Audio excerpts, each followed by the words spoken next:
College recruitment starts with you. What steps are you taking today? What are you doing today to earn an athletic scholarship tomorrow? Welcome back, squad. This is your college recruitment and athletic scholarship coach, Kito Delgado. And I am so glad you've tuned in for another episode of Full Ride, powered by URECRUITU. And now, just real quick, before we get to today's episode, if you missed last week's episode with current student athlete, I should say college student athlete, Harrison Fernandez of Pace University, you may want to pause this episode right now and go check it out, because he did a great job outlining why he chose to go to a Division II program despite having Division I scholarship offers. Like I said, he's currently a football player at Pace University. As a matter of fact, him and all the fellas and the staff, they are going through their training camp right now. So all the guys over at Pace University, hope you guys are having a good camp. You guys are all staying healthy, and you guys are gearing up to have your best season yet. But today I have joining me Peter Gambardella, a.k.a. Coach Gambo, because I know I butchered his name. You know, I've never called him by his full name. It's always been Coach Gambo. But Coach Gambo is the head football coach at Curtis High School in Staten Island. And I don't want to embarrass him, but let me tell you something. My man, he's been there at the helm for the last 10 years. And in that period, he has won three, and I should say he has led Curtis High to 3 New York City PSAL Championships, including back-to-back championships in 2016 and 2017, while compiling a record of 23-1. And in that same period, the program has sent close to 40 players to the Division I level, including schools from the SEC, the Big Ten, the Pac-12, the ACC, and the Ivy League. And last but not least, they've even had the opportunity to send a couple or 2 or 3 guys to the NFL. So clearly, Coach Gambo, clearly his coaches and the entire team have bought in to doing whatever it takes to not only succeed on the field, but also in the classroom. Because you can't, like I said, in the past, you can't go to college on a scholarship if you don't have the right grades. So during this episode, Coach really wants to serve 3 people: high school coaches, parents, and student athletes. So we're going to get right into it. You can hear his point of view on a number of topics. I really want to encourage you to take out your notepad, take out a pen, write good notes. And at the end of this episode, be a good teammate. You should know by now. Give us that assist. Make sure you share this episode with other families, student athletes, parents, and even other teams. Because the more people that are educated, we all win, right? Because we want everybody to really have the opportunity to play in college if that is their goal. And lastly, I really want to encourage you to subscribe to the podcast, and that way you never miss an episode. We come to you with a new one each and every Thursday. And lastly, I want to just ask you to please give us a follow on social media. Let's connect. You can find us on Instagram and Twitter at URECRUITU. And then you can also like our Facebook page. Just search URECRUITU. But without further ado, here is this week's interview with Coach Gambo, the current head football coach at Curtis High School in Staten Island, New York. Coach Gambo, how are we doing, my man? We're doing well, Kito. How are you? Good to reconnect. I know, good, absolutely. I didn't say this in the introduction, guys, but Coach Gambo, he was at Boston University my freshman year. You were a grad student, correct? Grad assistant? Yes, I was a grad assistant that year. Yeah, so my freshman year at Boston University, Coach Gambo was a grad assistant. And then, of course, as you guys have known, whoever listened to previous episodes or follow me on Instagram, I've mentioned it a couple of times. Boston University, they cut the program after my freshman year. So I've always followed Coach Gambo, his career, and we're going to get into that. But as far as us talking, this is like our first time talking. So, Coach, it's good to hear your voice. And Yes. before we even start, just want to congratulate you now. What do we got? 2 years back to back PSAL Championships. Yes. So it's been a nice 2-year run. Absolutely. And it's always nice when the championship game has been played at the last few years at Yankee Stadium. So that's an experience in itself. That's great. So real quick, I mean, we're gonna certainly, the goal here is to really help out. We want to serve 3 different groups tonight in our short period of time together. Our high school coaches who maybe not to your degree, because we're going to talk about your history, your track record at Curtis of really helping student athletes get to that D1, D2 level. But then we also want to provide some resource and some information for our high school athletes and their parents. But before we get to that, I just really want to touch on you for a little bit. Can you talk about why did you even decide to become a coach? What drew you to this profession? Yeah, I think it's always been in me. And, when we were, my stint at Boston University, my career was cut short with a shoulder injury. So my actual senior year, I was a student assistant and then moved over to a grad assistant your freshman year back in 1997. And I always wanted to coach. And when they dropped the program and I was sitting in that staff room and I just looked at all these different people that, had no jobs, who was married with kids, who's been coaching 30 years and who didn't, they didn't have jobs anymore. And they had to go out and find new jobs and, there was no checks coming in. And so I really decided at that point that, I had my teaching license and degree from Boston University and a master's. And I said, I'm going to go back to my old high school and teach and become an assistant coach under Coach Oliveri, who I played for, and, learn how to the game was from the other end. And so you've obviously been really, you've been fortunate, but then obviously the athletes have been extremely fortunate to have you as their coach. And so we want to first start with, our high school coaches, right? Because you have a great track record of your program, not just you, but your program, and clearly your athletes, they work hard. They got to put in that work. But at the end of the day, you've built a program now that really is a pipeline, for those who want to pursue, college athletics. So can you just share some advice to maybe a coach who doesn't have the history that you have, of being a college coach and, being around that. But now they do want to, be a resource to their student athletes. What are some things that you may be able to think to share with them on a small level to help them, as they want to try to support their high school athletes?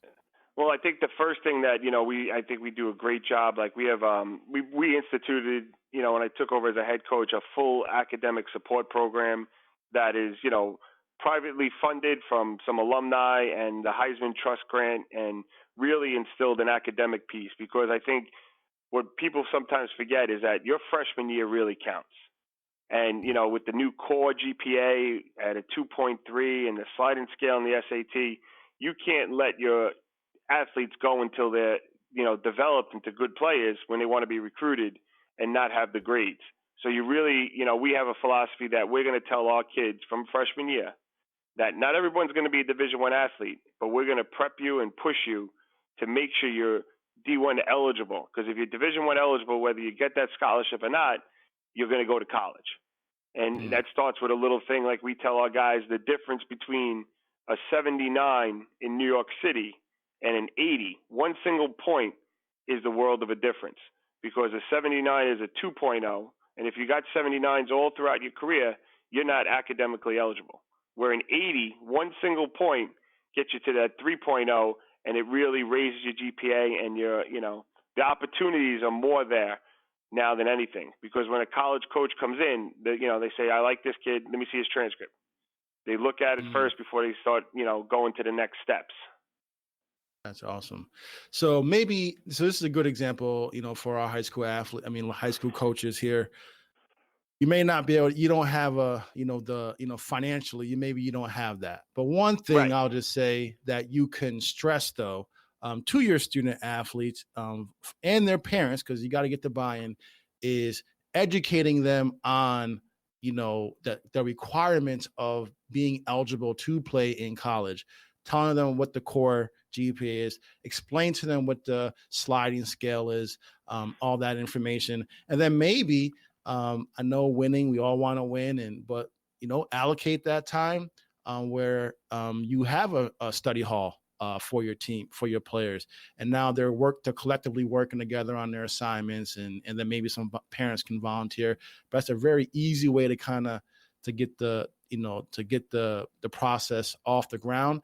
And you're also, most importantly, your kids are obviously focusing on their academics, but they're also working towards that goal because now they see that carrot. So that's a great piece of advice, Coach. I love that, and I wasn't even expecting that, but I really like that you did that. Yeah, and as I said, when we started this 10 years ago, it was we were sitting in the library. It was me and two assistant coaches trying to make sure that homework was done, and this was more in the off season.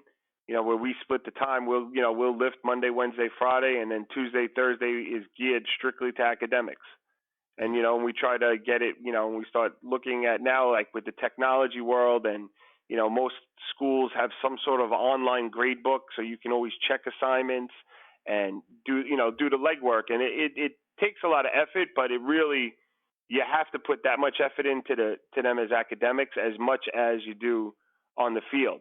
And I think, some of the things that we've done early was, if you didn't show up for a study hall, you didn't lift the next time. You had to go to a study hall by yourself. And you try to, use, everybody wants to play. Everybody enjoys the lifting part. But if you hold something against them and they understand the importance of it, that if you hold it important, they're going to hold it important. And you say it's just as important to do this part as it is to do the thing. And especially, coaching high school is a lot different because you can get a 13, 14-year-old freshman that's 5'8", and then by the time they're seniors, they're over 6 feet. So, the growth spurts in high school, so sometimes you're going to get an athlete that comes in as a freshman, and, I've been fortunate enough to, play a handful of students that as true freshmen on the varsity level. But for the most part, a lot of our guys, develop, and that really makes a difference. So if you hold them all accountable from freshman year, and, those kids spurts, and then all of a sudden now he's got some offers, it's a pretty decent thing. That's great.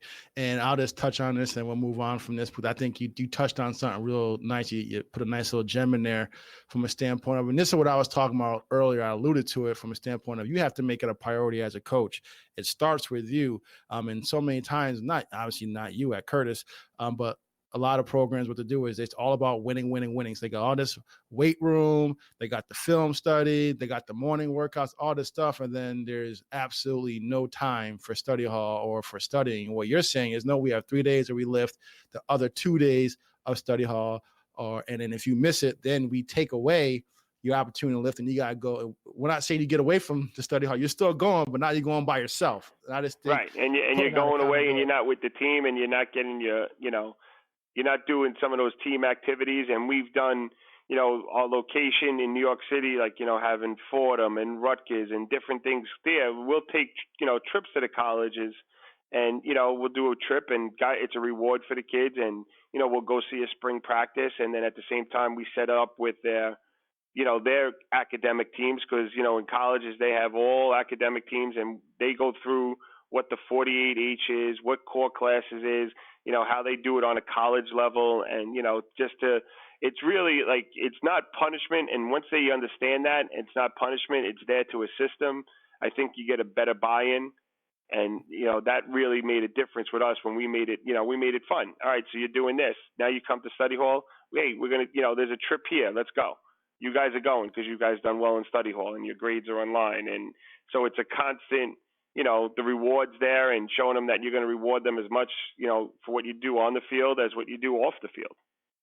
And this is awesome, Coach, because I keep trying to move away from this topic, but now you keep drawing me in. No, because I think it's great, because again, so many times a coach, and I've talked to them, and I've even talked to parents where they have these expectations of the coach doing all the work for them. My coach didn't reach out to them and all. And obviously, you have a different. You guys have built up a program where you have, I'm sure, a lot of influence on helping, and getting coaches to come in.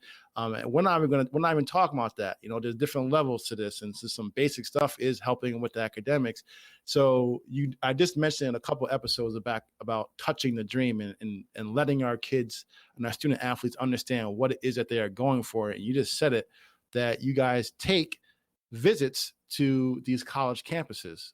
So I just want to commend you on, really, going above and beyond by just exposing them, to the dream, if you will, allowing them to go to the campus and see really what it is at the end of the day they're trying to get to. I think that's awesome. So let's focus now on our student athletes from a standpoint of performance on the field, right? I always say student athletes have to be really realistic about how good they are. But even before you get to the realistic part, can you just talk about what are some of the questions, being a high school coach, that these athletes really don't understand, what these coaches are really looking for in a student athlete? Because obviously the tape speaks for itself. They can see that. But when they're calling you or they come to the practice and they're asking you about a certain player, what are some of the types of questions they are asking? So that maybe these athletes that are listening or their parents are listening, they can share it with them so they can really start to understand that it's more than just about performing at a high level. Yeah, I think one of the big things is a student's character. Like a lot of times I don't know how it is in other places, but visitors have to check in with security, sign in, and then, wait to get picked up. And a lot of the coaches, if they're really looking at a kid, they'll ask, school safety agents, they'll ask, the person in the main office, they'll ask a random person, what do you think of this kid? And I think that goes a long way. They want to know, how are they as a person? And, that goes a long way as well, because as you said, the tape speaks for itself, but they don't want someone that's going to be a hothead, and they don't want someone that's going to be, disrespectful in school, and they don't want, headaches. Because in this day and age, I mean, they can find with the technology out there and Huddle and Twitter and people putting their highlights all over, they can see those players. They can get more of them. So they don't want to, because their jobs are on the line. They don't want to risk picking as someone that has poor character or uses poor judgment. Yeah, kids are going to all make mistakes, but are they consistently making mistakes? And I think that's part of, growing up is you're going to make mistakes and learn from it. But are you learning from it, or are you going to continually go from there? And I think, they want to know how they are as a character, what are their leadership qualities, especially when they get to their senior year and, those higher up years, and they want to know what are they doing for the team? Do they make their team better? Not just are they good, how do they with the team? And I mean, it's a tough thing because you're pulling a kid from one high school that could be very, very good, and he's got to gel with, other guys on the team and other freshmen going in, and and we talk about, are they built to succeed?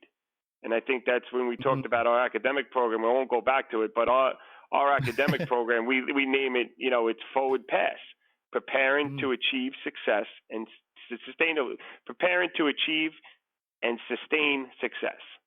It's not one shot. All right, you did well in a class. Now, are you going to do it consistently? Do you know how to study? So, like those things that we're just trying to build good character with them and leadership qualities is understanding that what you have to do to be successful.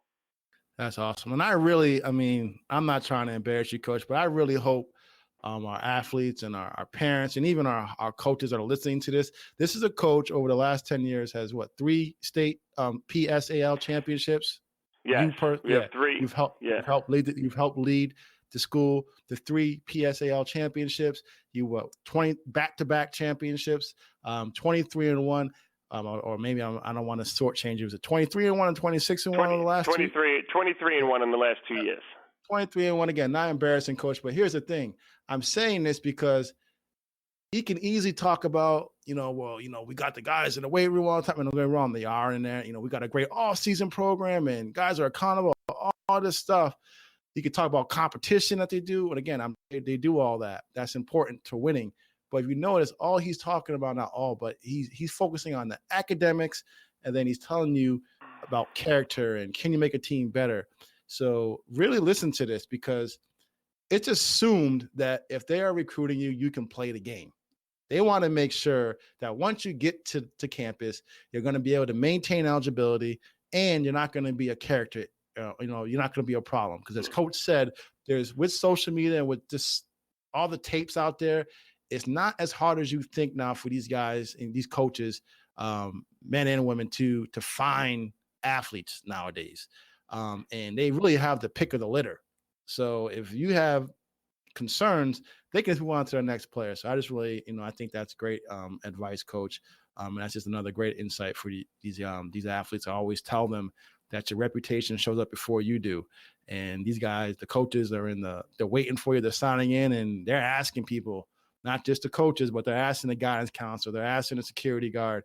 They're asking teachers about you. So just be aware of that. A couple more questions, Coach. You've already done a great job, but let's focus on that. The athletes, because clearly you've helped put a number. I mean, do you know off the top of your head roughly how many student athletes you've helped get scholarships off the college D1? As I said, we've done, since I've been an assistant, I've been lucky enough, there's probably about, we've got 40, just talking, when you talk Division I, you're talking the FBS and the FCS programs. Yeah. And, so we've gotten 24 over the last 20 years, and I think it's about 10 or 11 in the last 10 years. We've gotten 6 in the last 2 graduating classes in all different aspects. 2 years ago, we got a kid, Delaware State, Davidson, which is one of those high academic schools. Absolutely. Down in South Carolina, and, Wagner College, local. This last graduating class on the D1, we had a kid go to Purdue, went over as a, freshman, a kid at Stony Brook, and a kid that enrolled in the Naval Academy to play football. So you guys, you're doing something right. So there's that old saying, success leaves clues. Well, I think a lot of success is being laid out. A lot of clues, I should say, are being laid out. But I want to talk about those. So the student athletes, though, that do go off and have experienced success, as a coach, what common, denominator, if you will, do you tend to see in all of them that maybe could be of help to these student athletes? Is there a certain characteristic that you see in a lot of them? Well, I think a lot has to do with how they practice and how they prepare. You look at us now in the off season, our rules in the city, we get 3 nights a week for 15 days in the summer, and then there's a week off and we're in camp. And, those really good guys do the extra. They're the ones getting the guys to the fields and, working on their technique. They're the ones, that are in speed camps and doing things to get, little intangibles better. And I think, but the biggest thing is when you get those really, really good ones, it's how they practice. And I think that's the thing, are they competitive? Are they, as you said, we try to say, are you making everybody else better? Are you going against someone that's not as good as you just because, you don't want to go through the reps, or are you challenging yourself? And I think that, that portrays a lot in them. And, when you get guys out there that want to go against, the top kid all the time and try themselves and compete, I think that goes a long way. And I think when you're talking about that guy that gets recruited, that's the guy that, wants to get better. And, it becomes a financial thing sometimes, but I think the biggest thing is that everybody wants to go to these combines and all that stuff and, just show their skill. But I said the ones that really get better are the ones that get into a college campus and get coached by a college coach and learn little techniques. And, those guys really make a name for themselves, because now you're in front of college coaches. Are you the guy leading the drill, or are you the guy, in the back of the line just trying to get, your reps, or do you want to be, showcase? So as you said, your resume is always on when you're in front of college coaches and, coaches in general. And you just touched on this, and now we can maybe, help out our parents who at the end of the day are carting our student athletes around. So, gas, wise, time commitment wise, but then of course financially as well. You talked about camps and combines and showcases. What advice, if any, do you typically give to your parents? Because I firmly believe, I think, and this is no knock on these camps, but I think so much time and so much money is spent on these big time showcases where it's not necessary if you go to the right ones and you're really selective. So what advice would you give to parents to maybe save themselves some time and some money on, when it comes to picking the right camps and showcases to attend for their athletes? Yeah, I think, there's some good ones, like, you have your Under Armour ones, your Nike ones, and your Three Stripe ones that, you go through a vetting process, and those are great because they're free. If you're lucky enough to get selected for one of those are great to go to because they're free, and they're going to test you on your times and stuff. But I always tell my guys to look for, not, you don't have to drive 6 hours, 4 hours to go to Boston College from New York City to go to a camp. You want to go to the local camps, the Rutgers, the Wagner colleges, and the colleges that bring other staffs on. Like sometimes, like like you take for Boston College, for instance, being up in Massachusetts, where we went and stuff. Those camps are great because they're bringing in FCS schools, they're bringing in Division II schools, they're bringing in Division III schools. So you get a chance to impress some coaches that not necessarily the big name coaches, but if you're good enough to get those looks, that's great. But the 2% that graduate high school that get scholarships, you could be part of that and go to a Maine, go to, some of those Colonial Athletics, the Stony Brooks out there, the New Hampshires, those are great schools. And at the end of the day, you look at that list of kids that go to college that are national recruits and this and that, and how many make it to the league.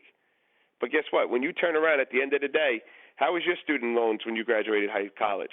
They're you know awesome. what I mean? Zero. They're awesome. Exactly. So, to sit there and say that we had a great opportunity to play college football, meet some great people that, we're still friends with, we could still reconnect, in 1 year together, like we're reconnected 20 years down the road.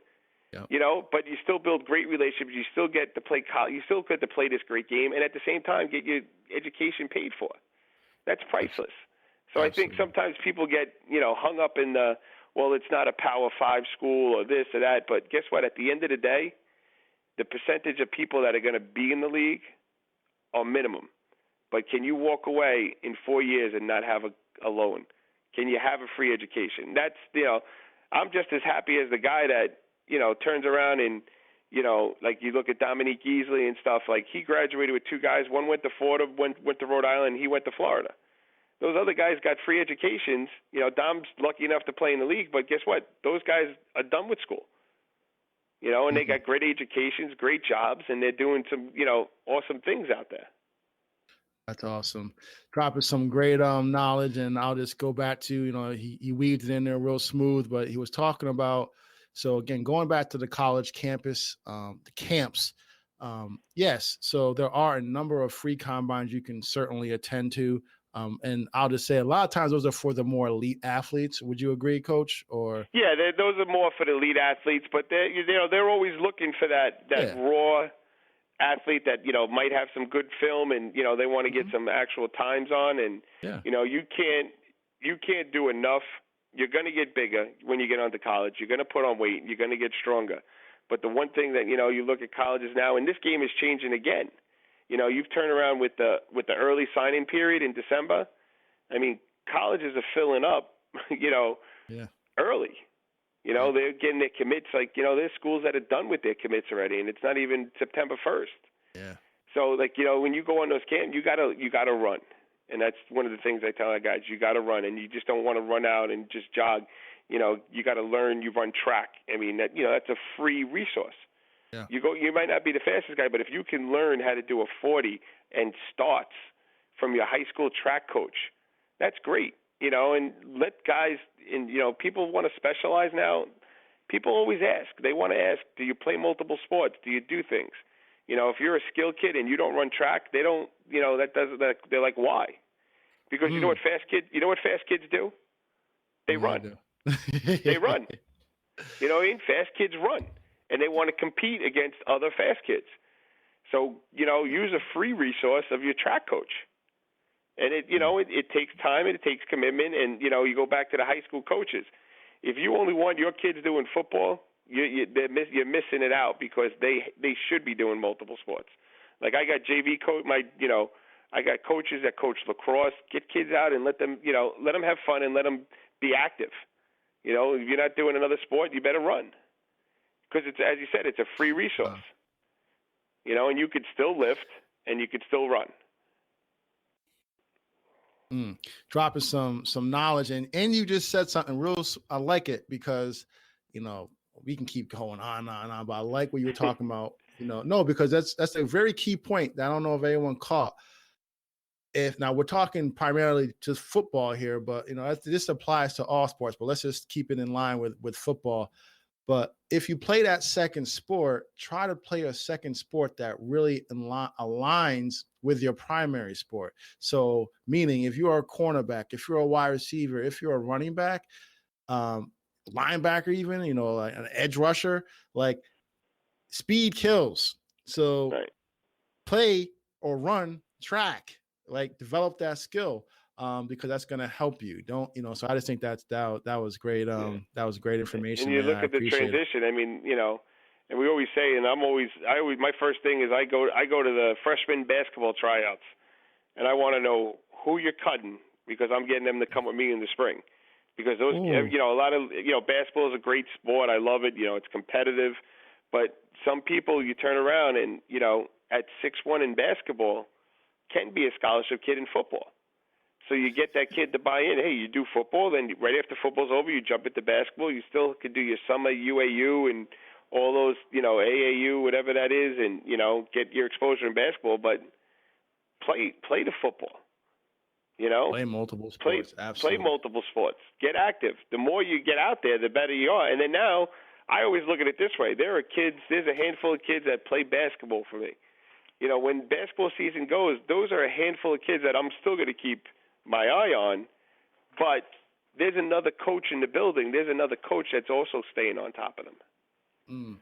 So that helps as well. So, like, you know, you talk about limited resources, use the ones that are there, and that's, you know, as a high school coach, it's your colleagues, because you know that the kid's going to go to class, he's going to be in school because that coach is going to be on him, because he's got to be at practice, he's got to do that stuff, and you got to be flexible and negotiable. You know, like our guys that play basketball, you know, we tell them, here, this is what you're doing. You're lifting every day you can, except game day. Don't lift on game day. You have a game on a Tuesday night or Wednesday night when we're lifting, you don't lift, because it, you know, plays your shot. But you can lift during basketball season because you're going to get stronger, and it's practice. Just don't lift on game day. That's awesome advice. And so parents, I mean, 'cause I know a lot of parents. I mean, I talk to them constantly where they got their kids, you know, in the 6th grade, 7th grade, and I ask them what sports their child plays, and it's one sport, and they're playing that sport all year round. So really, I mean, if what coach just said doesn't convince you, all the benefits of playing multiple sports, if that doesn't, you know, get through to you, nothing will, because I think that was great advice. So Coach, get you out of here on this. So one thing that we do, I always end every episode with, I outline a winning play, if you will. Now this should be easy for you because this is what you do every week for your team, but I outlining a winning play that our families can really install, if you will, they can start working on, that will help them jumpstart the college recruitment process. So you already talked about the academics and, you know, obviously practicing, that type of stuff. But from a pure tactical standpoint, what winning play would you want to share to our families who maybe they're a freshman or a sophomore? They've had the conversation, they decide they want to, you know, pursue college athletics. What would you say to them to help them, you know, from a tactical standpoint of trying to gain the attention of coaches and, you know, just trying to, you know, reach that goal? Well, I think, you know, you got to test.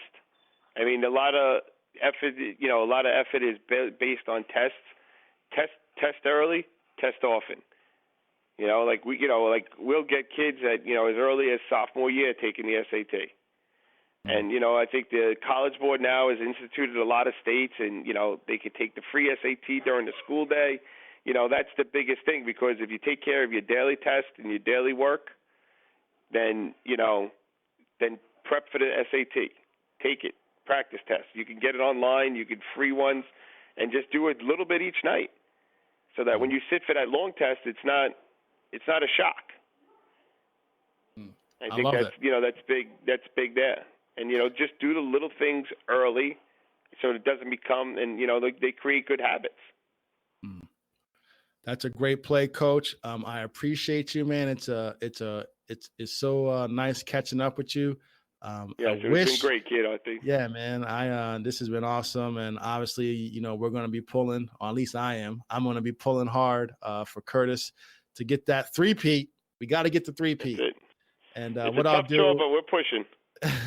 one game at a time. But what I'll do is I'll make sure I link the Curtis High School football team page, on our show notes and everything. If somebody wants to follow you on Instagram or Twitter, we'll do all that good stuff. But Coach, you shared some great knowledge, not only for our student athletes and their parents, but also you mixed in some great content for our high school coaches who really want to help create that culture for their student athletes. But as always, this is your coach, Kito Delgado, reminding you guys that college recruitment starts with you. What steps are you taking today to earn an athletic scholarship tomorrow?